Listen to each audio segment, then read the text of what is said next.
만일 여호와를 섬기는 것이 너희에게 좋지 않게 보이거든 너희 조상들이 강 저쪽에서 섬긴 신들이든지 또는 너희가 거주하는 땅에 있는 아모리 족속의 신들이든지 너희가 섬길 자를 오늘 택하라.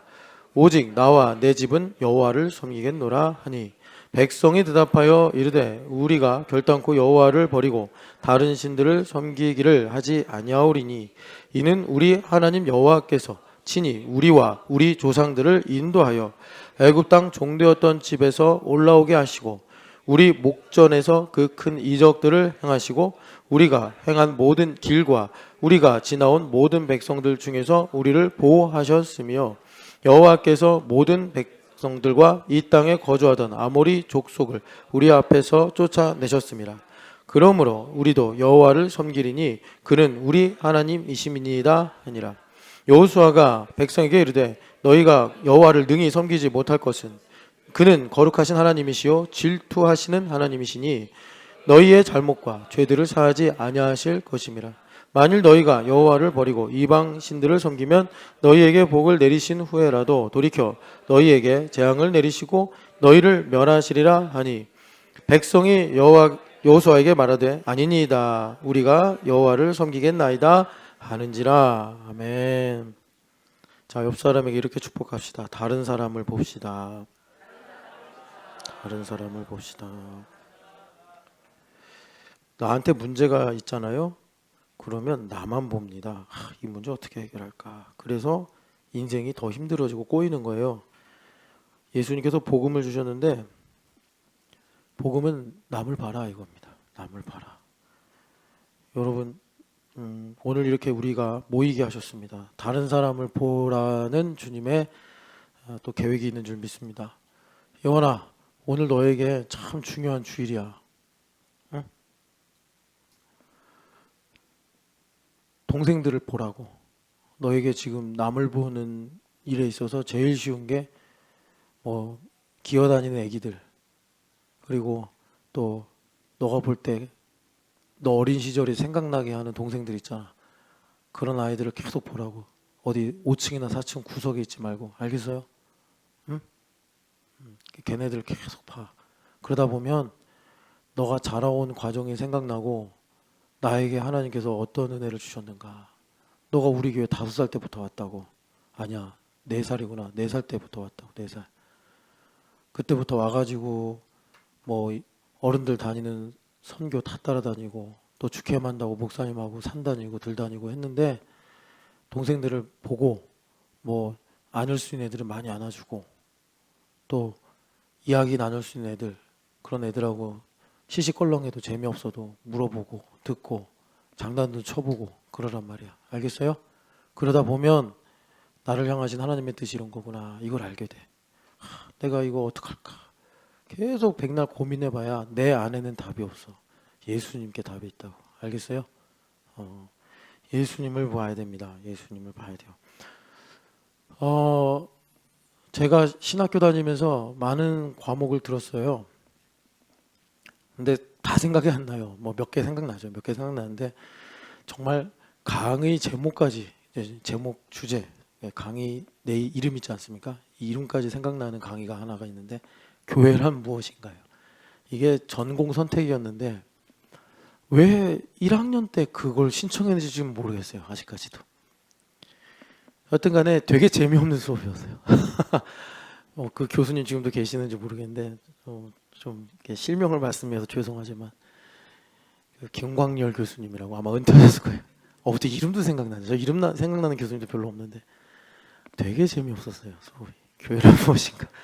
근데 되게 의미 있는 수업이었던 게 교회란 무엇이니까 이제 교리적으로 신학적으로 이제 교회가 무엇인지를 배우고 그리고 이제 개척한 사례들을 살펴봐라 이거였어요.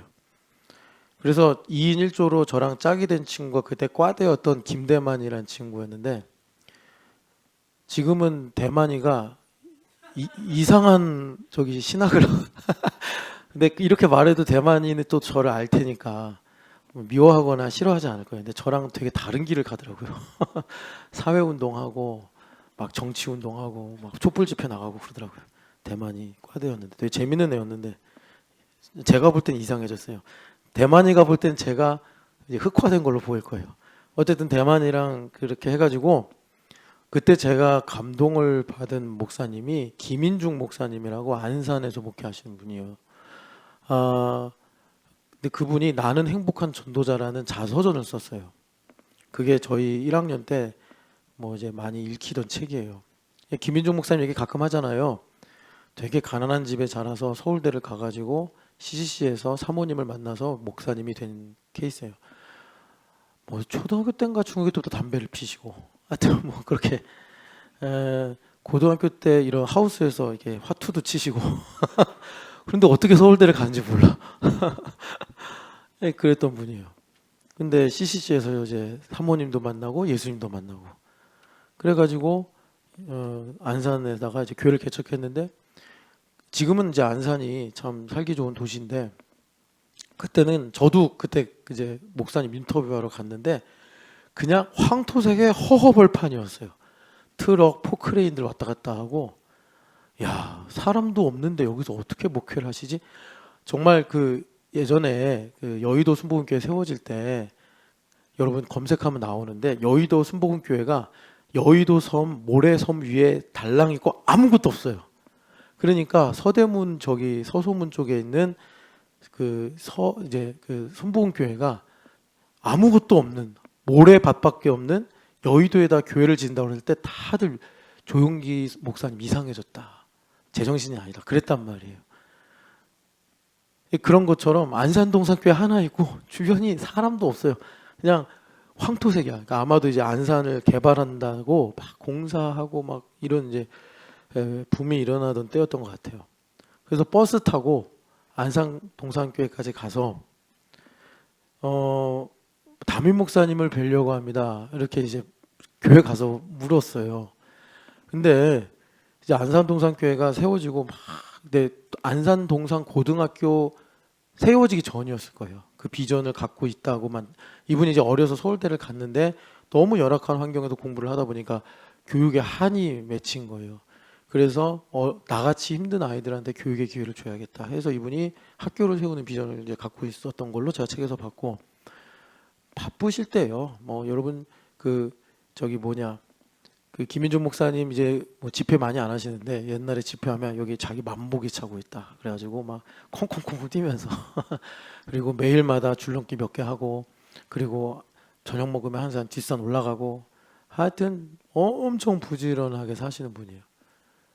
근데 그때는 또 한참 교회가 성장할 때니까 열심히 뭐 그냥 일하시던 때인데 어디서 뭐 영양가도 없는 신학교 1학년 애들이 2명이 와서 수업 과제 때문에 인터뷰를 한다고 하니 얼마나 참 뭐라 그럴까 그러니까 지금도 어떤 신학생 1학년짜리가 와서 저한테 인터뷰 좀 하게 해주세요 그러면 아니 이 교수님이 왜 이 목회 도와주지도 못할 망정 애들한테 이런 과제를 내줘서 뭐 만날 시간도 없는데 이런 생각이 들 텐데 김인중 목사님 신이 시간을 내주셨어요. 그래서 막 넥타이 매진 상태에서 어디서 막 일하시다가 헐레벌떡 오시는 거예요.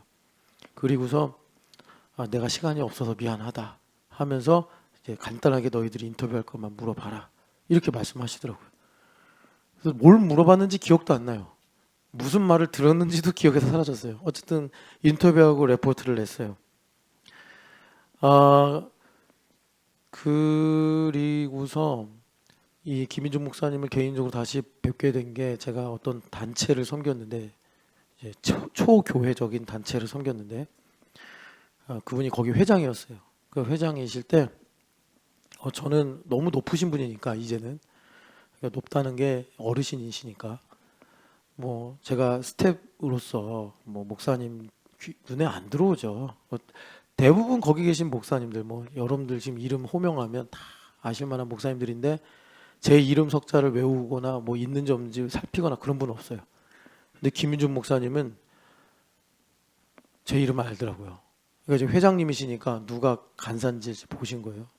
그러면서 다른 그 여러 목사님들한테 선물을 주시는데 저한테도 주시는 거예요. 악수도 하고. 그러니까 1년간 회장을 하셨는데 제가 되게 깊은 인상을 받았어요. 그런 기억들을 가지고 교회란 무엇인가, 그 제목이었는데, 강의 제목, 교회란 무엇인가 한 번 더 생각을 해보면 내가 예수님을 믿는데 그 믿는 바의 사실이 교회구나, 이겁니다.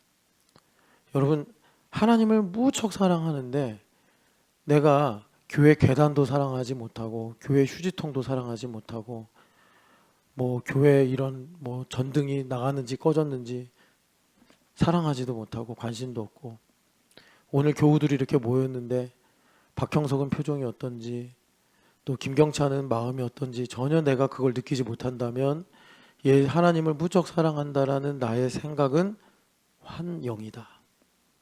환영이다. 뭐 하나만 더 제 얘기를 하면, 제가 대학교 때 이제 기독교 철학을 배우면서 한 2해 정도 집중해서 좀 나름대로 판 게 있어요. 그게 실존주의 철학이에요. 그래서 뭐 실존주의 철학의 대명사인 뭐 괴테나 또는 도스토옙스키나 까미 이런 책들 다 보면서 레포트도 내고, 하여튼 뭐 나름 연구를 해봤는데 끝은 nothing, 허망하다.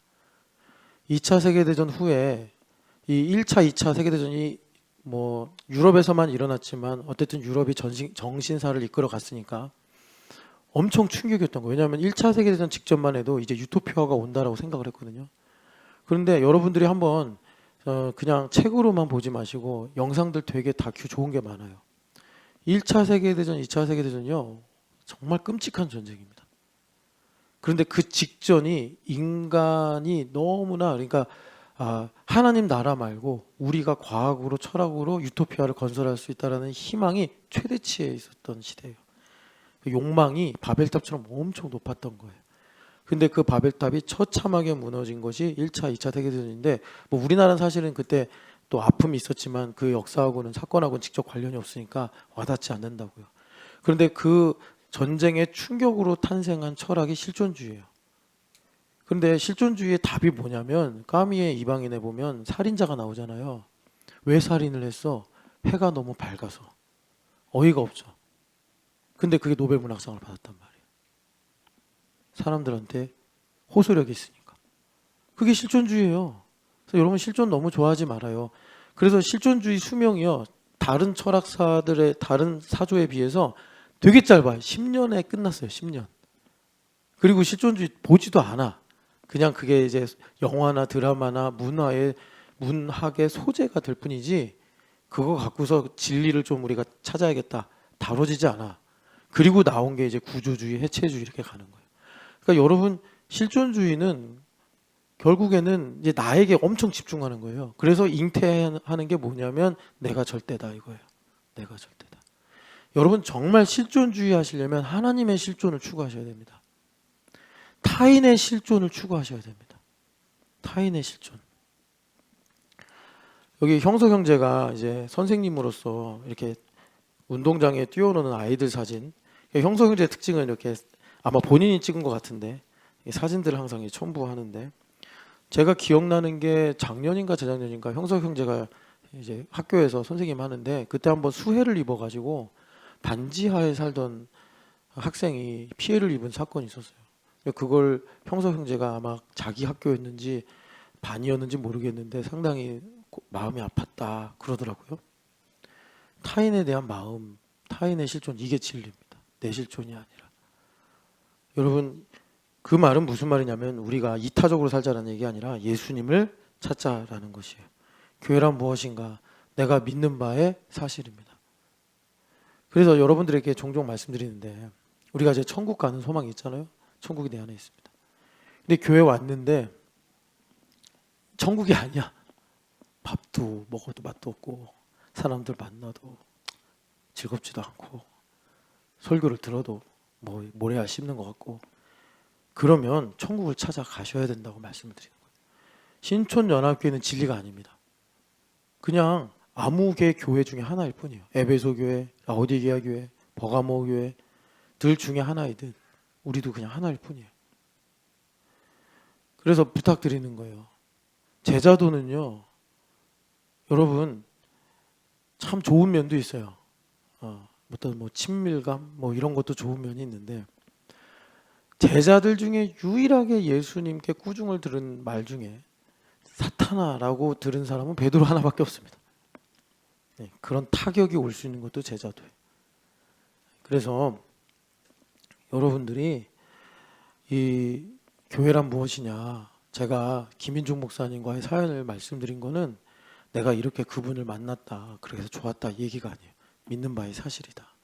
저는 김인중 목사님이 자신이 어렸을 때 하우스에서 술 마시고 담배 피고 화투 치고, 그걸 이제 집회 때 말할 땐 다 웃어요. 재밌게 얘기하시니까. 근데 돌아보면 얼마나 비참하고 얼마나 고통스럽겠어요.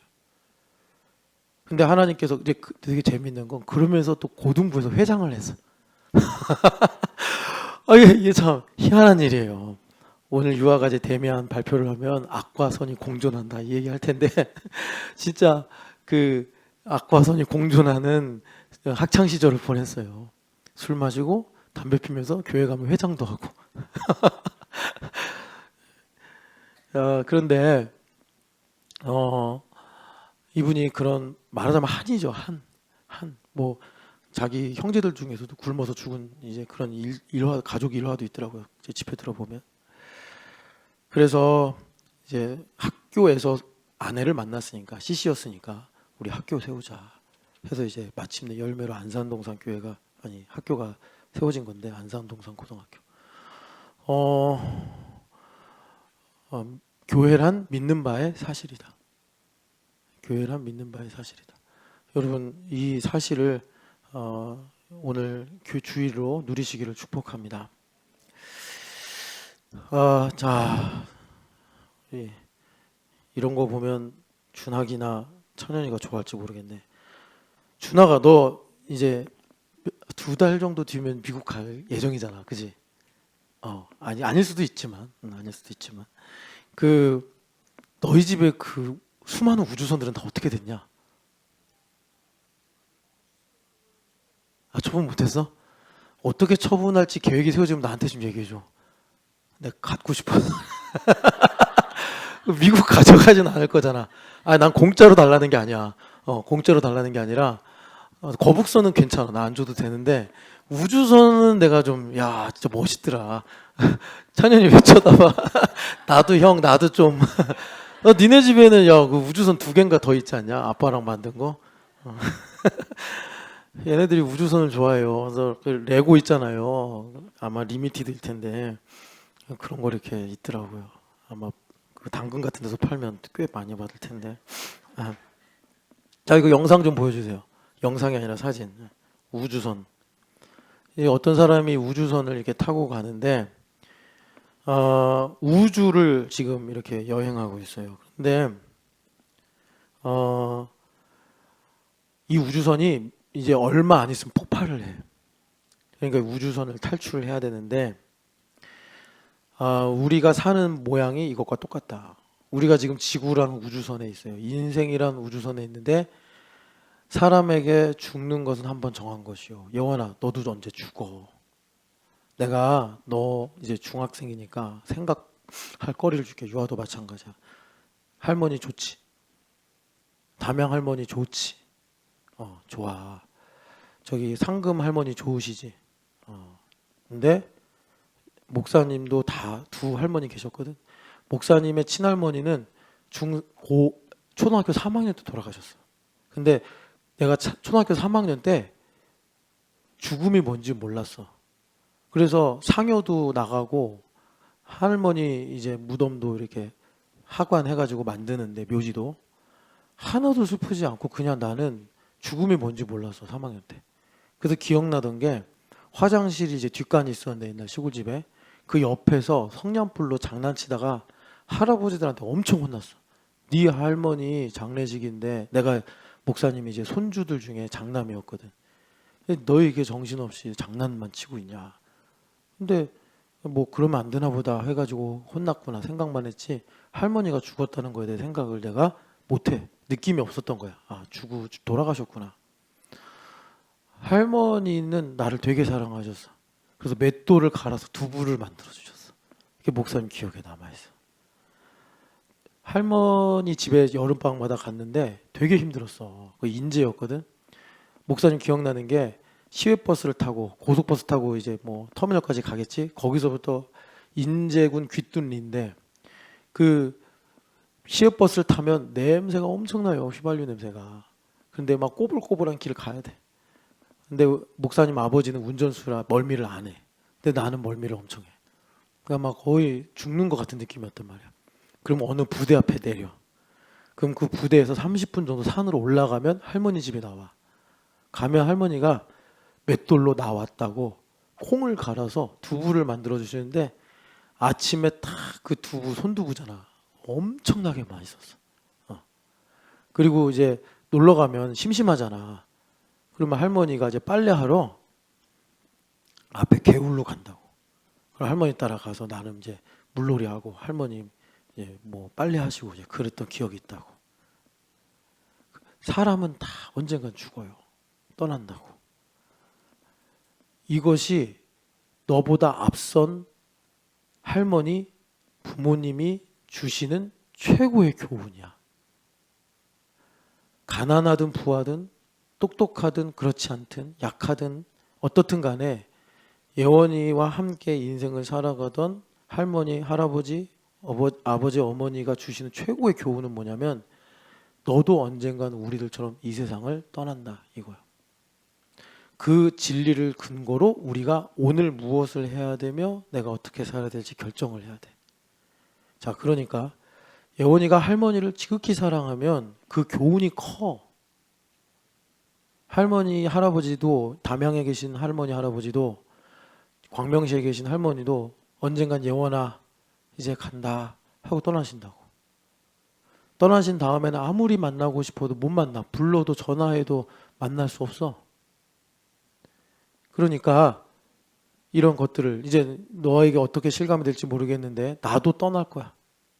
그리고 지금 네가 어떻게 느끼는지 모르겠지만 아버지 맨날 보던 아버지도 떠날 거고 그렇게 너랑 아웅다웅 하던 엄마도 떠날 거야.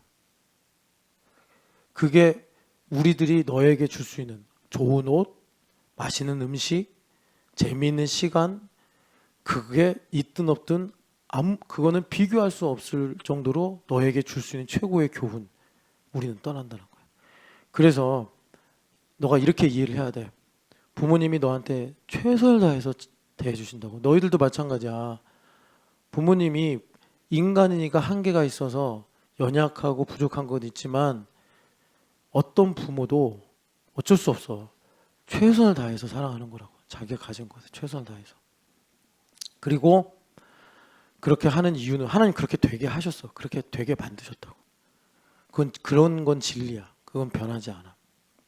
그렇게 돼서 너희들에게 죽음이라는 교훈을 남겨주시려고 하는 거야. 죽음이라는 교훈을. 그래서 나중에 우리 한국의 장례식은 영정사진을 이렇게 걸어놓는 이런 풍습이 있잖아. 그러면 이제 그 사진을 보면 생각을 하는 거야. 어떤 일이 있었나. 나는 이제 어떻게 살아야 되나. 사진인데 말씀을 하신다고. 사진인데. 그러니까 하나 분명히 알아야 될 거는 이제 뭐냐면 이 우주선에 타고 있는 사람처럼 우리는 언젠가 떠난다. 그래서 우리가 오늘 어떤 일을 해야 될지 어떻게 살아야 될지를 결정하는 것, 그것은 떠나는 것을 기준으로 결정을 해야 돼. 헤어질 것을 기준으로 내가 결정을 해야지 이후에 이 땅을 살아가면서 잘하고 싶을 거 아니야. 후회 없는 선택을 한다고. 당장 지금 내가 기분이 좋고 안 좋고 내가 지금 좋아하고 안 좋아하고 하고 싶고 하기 싫고를 갖고 결정하면 막 지난번에 한번 보여준 것처럼 실타래처럼 엄청 엉켜. 그래서 언제분가는 이거를 좀 내가 이제 풀어서 가지런하게 놔야 되겠는데 그럴 수가 없게 돼. 참 복잡하게 꼬여가지고 이게 어디서부터 엉킨 건가 알 수가 없어. 그래서 예수님께서 우리에게 주시는 첫 번째 선물이 사실은 죽음이야. 내가 너를 위해 죽었다. 죽음이야. 이 죽음을 앞에 놓고 여전히 내 생각과 감정이 기세등등하면 우린 희망이 없는 거야. 그래서 아까 우주선 이제 그림 보여드렸는데 우린 우주선을 탈출해야 돼요. 그런데 이 우주선을 탈출함과 동시에 사실은 이제 어떤 일이 이루어지냐면 안전한 행성으로 우리가 가게 되는 것인데 그냥 상상을 하세요. 그런데 우주선이 폭발하면 우주는 공기도 없고 뭐 이렇게 지구처럼 적정 온도도 없기 때문에 금방 고통이 오고 죽을 거란 말이에요. 이게 두려워서 우주선에서 탈출할 준비를 안 하더라.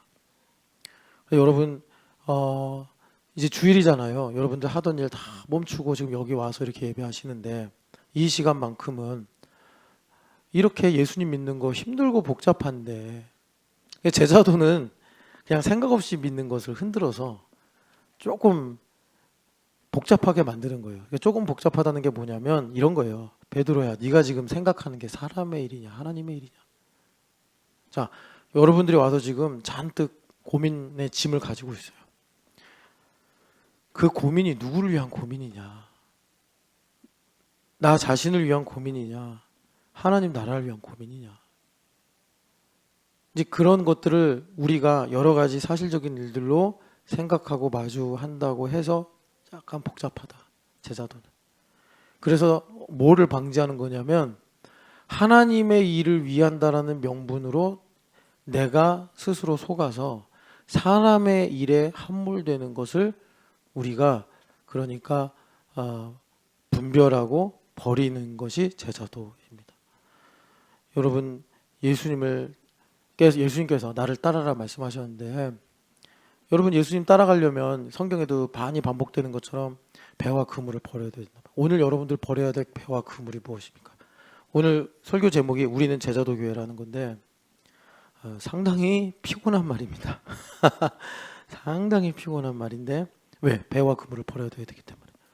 근데 이 배와 그물을 버리는 것이 여러분 은혜로 말미암아 신나는 일이 되시기를 축복합니다. 그러나 부자 청년은 이걸 어떻게 버려 하고 슬퍼하며 슬픈 기색을 가지고 돌아갔더라. 여러분 이 나를 따르라 하신 것이 아니 내가 교회 다니면 되고 예물 생활을 하면 되고 내가 뭐 봉사 정도 하면 되지 왜 나를 또 따르라고까지 하십니까? 라는 버거움이 아니라 내가 봉사도 하고 예배도 하고 예물 생활도 하는데 따라오라고까지 하시니 너무나 감사합니다. 라는 기쁨이 되시기를 축복합니다. 우리 교회는 이 메시지의 흐름이 있다. 그래서 지금 거의 한 달째 자유의지를 가지고 말씀을 듣고 있는데 지난주에 이제 새벽 예배 말씀을 가지고 계속 우리가 말씀의 물결을 맞아 했어요.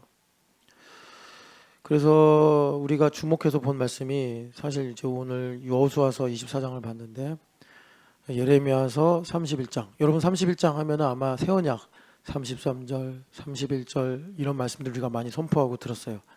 그런데 한 주간 정말 한 3일, 4일 철야까지 하면 4번이네요. 34절만 가지고 집중했어요. 왜냐하면 34절이 코이노니아에 관한 내용이에요. 각기 이웃과 형제들을 보면서 여호와를 알라라고 말하지 아니하리니 이 말씀 때문에 우리가 주목을 했단 말이에요. 자, 그래서 그 예레미야 31장의 내용은 포로로 잡혀갔다가 70년이 차서 돌아올 남은 자들이에요. 남은 자들. 여러분 그 남은 자들의 복음이 어디서부터 시작이 되냐면 엘리야부터 시작이 됐어요. 그래서 엘리야가 나만 남았습니다. 저를 죽여주세요. 하나님 앞에 그렇게 어떻게 보면 기도라고 할 수도 없는 참 불경한 기도일 수도 있는데 그런데 하나님은 그 가운데 꺼져가는 심지를 보셨기 때문에 불씨를 보셨기 때문에 이제 엘리야를 살리시는죠. 그걸로. 그런데 그때 엘리야에게 하나님께서 하신 남은 자의 복음이 뭐냐면 바알에게 입을 맞추지 않은 7천명을 내가 지킬 거다. 그게 남은 자예요. 7천명. 계시록의 14만 4천과 같은 수입니다. 의미로. 근데 바알에게 입 맞추지 않았다라는 게 여러분 제 성경을 보면 오늘 여기 대천덕 신부님 책도 소개했는데 여러분들 꼭 정말 귀한 분이에요. 죽어서도 이렇게 귀할 수가 있나. 그리고 여러분들이 한번 나중에 이제 시간이 되시면 지금은 어떤지 몰라요. 저도 뭐 20년 전에 가보고 안 가봤어요. 예수원. 한번 예수원 가보실만 해요. 근데 아들이 지금 경영이 아니라 운영하고 계시는데 저는 여기 사모님 계실 때 한번 갔거든요. 그때만 해도 되게 뜨거웠어요. 근데 지금은 모르겠어요 어떤지. 근데 아무래도 이제 대천덕 신부님의 손길은 있을 테니까 태백시에 한번 가셔서 한국 교회 뭐 기독교 유적이다라고 할 만큼 있어요. 의미가. 가보시면 좋은데 대천덕 신부님 여기 책을 읽어보면은 이분이 참 목회자가 되기까지 많은 일을 하십니다. 원양어선도 타시고요.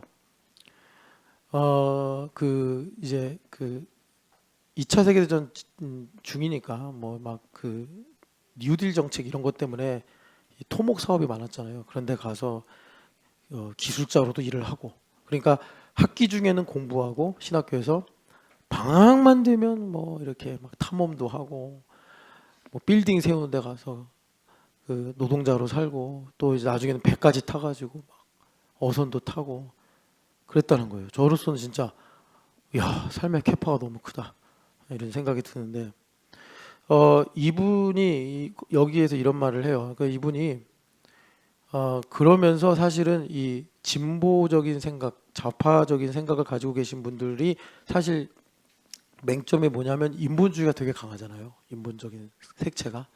저는 그것도 뭐 특색 중에 하나라고 봐요. 그런데 그 것에서 이제 치우쳐서 무신론자가 되는 것의 한계를 이분이 이 자서전에서 경험을 가지고 씁니다. 그러니까 무슨 말이냐면 그들이 말하는 어떤 노동자들의 복지나 또는 뭐 사회 시스템에 대한 어떤 이런 혁명적인 생각들, 자기가 이제 그 속에 들어가서 그분들과 함께 일을 하고 삶을 나누면서 살아왔으니까 말을 하기를 여기서는 책에 이렇게 썼더라고요. 이기적인 생각을 바꿔야지 삶의 전체적인 변화가 오는데 거기서 못 바꾸더라. 그러니까 자기중심성 얘기를 하시더라고요.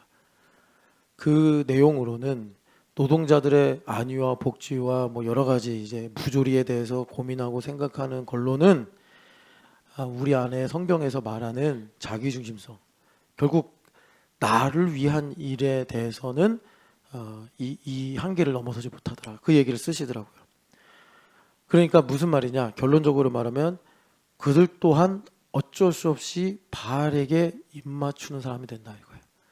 그러니까 이분이 그 헨리 조지라고 경제학자인데 이 토지 공개념, 그래서 땅은 하나님의 것이다라는 성경 말씀을 진리로 붙잡고 어떻게 하면 부익부 빈익빈이라는 이 사회 부조리를 멈출 수 있나, 이거를 이분이 이제 그렇게 경험을 바탕으로 기도하고 고민하셨던 분이에요. 그래서 파격적인 제도를 말씀하시는데 이스라엘도 이 땅을 하나님께 받았잖아요. 그런데 50년 동안 살다 보면 힘들고 어려운 시절들이 오고 가니까 땅을 팔기도 하고 사기도 해. 그런데 그 땅을 내가 아무리 돈을 주고 샀어도 50년 뒤에는 반환해야 돼. 왜? 하나님 거니까. 내게 아니니까. 그러니까 이 단순한 원리로 부익부 빈익빈이라는 이 사회의 부조리를 원천적으로 하나님께서 이렇게 딱 컨트롤 하시는 거예요. 네. 분배의 정의를 실현하시는 거죠. 근데 지금 이 소유가 절대 정의가 된 이 자본주의 하에서는 불가능한 일이죠. 그렇다고 공산주의처럼 그렇게 할 수도 없는 거고. 여하튼 간에 그래서 이분이 바알에게 입 맞추지 않는 실천, 이 바알에게 입을 맞추지 않는다. 이걸 상당히 이 자본주의 사회에서 기독교인의 정체성으로 강조하고 있습니다. 여러분 바알에게 입 맞추지 않으시기를 축복합니다. 바알에게 입 맞추지 않아야 돼요. 그러니까는 하나님 나라가 있고 하나님 나라 반대편에 어떤 이 만몬신이라는 또 이 하나님을 대적하는 가치와 신이 있는데 이것을 구약 시대에는 그러니까 이스라엘이 망한 이유죠. 바알의 문제로 이제 보는 거죠. 바알 여러분 잘 아시죠? 바알은 대표적으로 풍요의 신입니다. 많으면 많을수록 좋다. 그러니까 여러분 저는 이런 것들도 여러분들이 같이 기도하면서 내가 이 믿음의 고백으로 삼아야 되는데 가난한 건 죄가 아니에요. 가난한 건 저주도 아니에요. 가난한 건 불행한 게 아니에요. 자본주의가 그렇게 심어준 거예요. 그래서 넌 가난에서 벗어나야 돼. 가난에서 벗어나기 위해 넌 계속 일을 해야 돼. 계속 부를 증식해야 돼. 여러분 하나님을 공급자로 삼으시기를 축복합니다. 그래서 예레미야 31장 34절을 우리가 다시 이제 새벽에 많이 들었으니까 그 말씀을 보면 우리 한번 가서 볼까요? 예레미야서 31장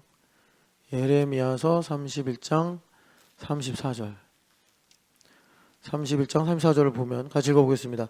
그들은 다시는 각기 이웃과 형제를 가르쳐 이르기를 너는 여호와를 알라 하지 아니하리니 이는 작은 자로부터 큰 자까지 다 나를 알기 때문이라. 내가 그들의 악행을 사하고 다시는 그 죄를 기억하지 아니하리라. 여호와의 말씀이니라. 아멘. 순서로 보면은 제일 마지막에 있는 내가 그들의 악행을 사하고 다시는 그 죄를 기억하지 아니하리라. 이게 사실은 논리적인 순서로 보면 1번이고요. 2번은 각기 이웃과 형제를 이제 가르쳐서 여호와를 알라 하지 아니하게 된다. 2번. 3번이 뭐냐면 왜냐하면 작은 자로부터 큰 자까지 다 나를 알기 때문이다. 그래서 제일 어려운 구절이 작은 자로부터 큰 자까지 다 나를 알기 때문이다라는 말씀이에요. 그러니까는 이 중간에 있는 작은 자로부터 큰 자까지 다 나를 알기 때문이다라는 말씀은 작은 자로부터 시작이 돼서 세상적으로 보면 돈이 많고 지식이 많고 능력이 많은 사람들에게로 기름 부음이 흘러간다라는 이치인데, 이거는 우리 생각과 정반대이기도 하고 또 우리가 가지고 있는 것이 작은 자가 되는 걸 별로 원하지 않는단 말이에요. 작은 자가 된다는 건 뭐냐면, 제가 사전에 아무 설명 없이 말하자면 김 목사님 이렇게 하는 게 맞아요. 그럼 김 목사님 그러죠. 아니 왜 설명도 없이 목사님 다짜고짜 나한테 뭐 내가 잘못을 한 게 있으면 잘못했다고 말을 하든지 이제 그래야 되는데, 제가 그런 거 거두절미하고 김 목사님 이렇게 하는 게 맞아, 그거 하지 마 이렇게 얘기하면은 그게 아멘이 되면 작은 자예요. 여기서 작은 자라는 거는 정말 제가 뭐 김 목사님을 혹시 여러분들 이렇게 보면 안 돼요. 제 부하 직원 아닙니다, 여러분. 부목사라서 뭐 제가 보스고 여기가 이제 뭐 이 행동대장 이런 거 아니에요. 똑같은 목사예요. 위치만 다를 뿐이에요. 예전에 제가 이제 부부간에 이제 질서를 말하면서 남편은 아내의 머리다 그랬더니 마치 그 중대장이 여기 이제 소대에 와가지고 분대장한테 하듯이 어디 감히 머리한테, 이걸 제가 4층에서 봤어요. 보고 왜 그래요? 그런 거 아니에요. 그러니까 종류가 다를 뿐이에요. 그래서 굳이 그거를 위아래로 설명하자면, 여러분 솔직히 말해서 부모님이 현상적으로 보면 아이들에게 명령하고 가르치니까 갑인 것 같지만, 여러분 솔직히 두려울 만큼 우리의 비밀인데 부모가 의리잖아요. 부모가 의리잖아요. 예준이가 어느 날 마음 독하게 먹고 나 이거 할 거야, 못 막아요. 부모님은 그냥 그걸 해서 결과가 예준이가 참 힘들고 어렵게 되면 그 어려운 순간에도 얘는 내 딸이야 하고 같이 비 맞아주는 게 부모지. 그런데 그걸 사전에 막을 수 있으면 야 비 오는데 왜 나가냐 하고 우산이라도 들고 나가라 잔소리하고 혼내고 이래서 그거를 가르치니까 갑인 것 같지, 예준이가 결국 부모님 말 안 듣고 나가서 비 쫄딱 맞고 헤매고 있고 그러면 같이 가서 비 맞아줘야 돼요. 창피 당하고 어려움 같이 겪고 마음고생하고. 근데 이게 참 신기한 게 부모 자식 관계는 부모가 더 가슴이 아프죠, 얘보다. 왜 그러죠? 사랑하니까. 그래서 부모는 솔직히 의리예요. 하나님도 우리에게 찬양과 경배를 받으시지만 우리가 하나님께 구원받아서 예배하는 이런 이치를 보면 하나님 나를 위해 먼저 죽으셨어요. 사랑하셨어요. 하나님 을 되시고 내가 갑이 된 거예요. 이게 이치를 모르면 하나님 모르는 거예요. 그래서 작은 자로부터 큰 자로 흘러가는 거라고. 이게 상당히 힘들어요. 아무리 어느 순간 은혜로 깨닫고 그렇게 살아야겠다라고 해도 내가 오늘 하루 아니면 이번 한 주 정신없이 살아버리면 작은 자 되는 게 정죄도 오고 기분도 나쁘고, 이게 막 마치 내가 음식을 먹었는데 속에서 받지 않아서 다시 토해내듯이 그런 반응이 나온다는 거예요. 이게 상당히 어려워요. 작은 자로부터 큰 자까지. 그래서 주님께서 복음서에 제자들에게 이 말씀을 계속 하신 거예요. 세상에선 그렇지, 세상에선 높아져야 되고 세상에선 커져야 되는데 얘들아 천국에선 작은 자가 돼야 된다. 그래서 막 애까지 세워놔서 야 얘처럼 이래야 된다. 주님께서 그렇게도 많이 말씀하신 거예요. 그런데 그 앞에 보면 이웃과 형제를 가르쳐 하나님을 알라 하지 아니하리니, 이 말은 무슨 말이냐면 사람이 사람을 안 가르친다 이런 내용이 아니고, 자 오리를 가자 할 때 십리를 가라 말씀이 있어요. 그런데 이게 상식이 돼서 오리를 가자 할 때 십리가 되는 거예요. 그게 이 여호와를 알라 하지 아니하는 공동체야. 하나님을 아는 지식의 공동체가 된 거예요. 너 이것도 몰라? 주님께서 오리를 가자 할 때 십리 가자고 하셨잖아. 근데 우리의 본성은 어때요? 오리를 가자고 그러면 마음이 좁아져요. 오리 좀 가자 그러면 마음이 좁아진다고. 우리가 캠퍼스도 가자. 좁아진다고. 그런다고 말이에요. 이제 우리가 순종이라는 내용도 많이 들었어요, 새벽에. 순종은 뭐냐? 내가 하고 싶은 거, 내가 잘하는 거를 시키는 게 순종이 아니다. 순종이 제사보다 낫고, 그 예수님도 하신 말씀이고 사무엘 선지자도 하신 말씀이에요. 순종이 최고란 얘기예요. 예수님 우리를 어떻게 구원하셨어요? 예준아, 예수님 우리를 어떻게 구원하셨지? 순종으로 구원하셨다고. 순종. 누구자? 야, 찬현아, 누가 제일 지혜로워? 순종이 지혜롭다고 얘기해야지. 너 왜 근데 설교도 안 듣고 그렇게 땡깡 피우고 있냐? 공책도 안 가져왔어? 그렇구나. 뭔가 항상 하나씩 안 가져오네. 자, 누구야? 준하가 이 세상에서 힘이 누가 제일 세? 힘이 제일 센 사람이 누구야? 그거 좀 찾아봐야 돼. 백과사전에서 기네스북을 좀 더 뒤져봐야겠어. 순종하는 사람이 힘이 제일 세. 힘이 제일 세. 그래서 순종 자체가 예수님이신데, 예원아, 내가 할 수 없는 일이 있어. 도저히 할 수 없는 일이 있어. 이거 넘사벽이야. 할 수 없어. 어떻게 하면 할 수 있어? 뭐라고? 너 나랑 사귀냐? 이게 작은 고운 목소리로 말하면 내가 어떻게 듣니? 큰 소리로 말해. 너도 나보다 크게 말하라 그랬지. 뭐라고? 순종. 순종하면 불가능한 것도 할 수 있습니다. 우리가 구원받는 게 불가능한 문제예요. 순종으로 하셨어요. 그래서 이 순종이 뭐냐를 우리한테 보여준 대표적인 사례가 뭐죠? 아브라함의 이삭을 바치는 거예요. 이삭을 바치는 게 무엇의 모형이죠? 예수님께서 순종으로 죽으신 일의 모형이에요. 아무리 생각해도 여러분, 아브라함이 그걸 또 아들이 10명이나 있으면 몰라. 하나밖에 없어. 그나마 그 배다른 형 이스마엘 있었던 거 하나님 내보내라고 그래서 순종해서 내보냈잖아. 이제 없어. 얘라도 이제 끝나면 달래 하나님께서. 근데 그건 신학적으로도 틀린 일이요, 정서적으로도 틀린 일이요, 또 뭐 여러 가지 아빠로서도 틀린 일이요. 그런데 순종했단 말이에요. 여러분, 순종을 우리가 배우는 게 제사도예요. 그래서 제사도 나빠요. 우리는 하나님을 거역한 죄인이잖아요. 근데 죄는 여기 34절에 악행은 사했다. 하나님께서 그냥 죄 너 없어 해서 죄는 사라졌어요. 근데 그 근거는 예수님 날 위해 죽으신 일이에요. 그리고서 그 이후에 그러면 내가 죄 사함을 받았기 때문에 어떻게 해야 돼요? 죄를 기억하지 아니하시는 은혜를 누리고 살아야 돼요. 그러니까 죄를 기억하지 않는다라는 건 뭐냐면 죄를 기억상실증 때문에 사라지는 게 아니라 레위기서 26장 43절의 말씀처럼 죄악의 형벌을 기뻐한다. 죄악의 형벌을 기뻐하는 게 뭐냐?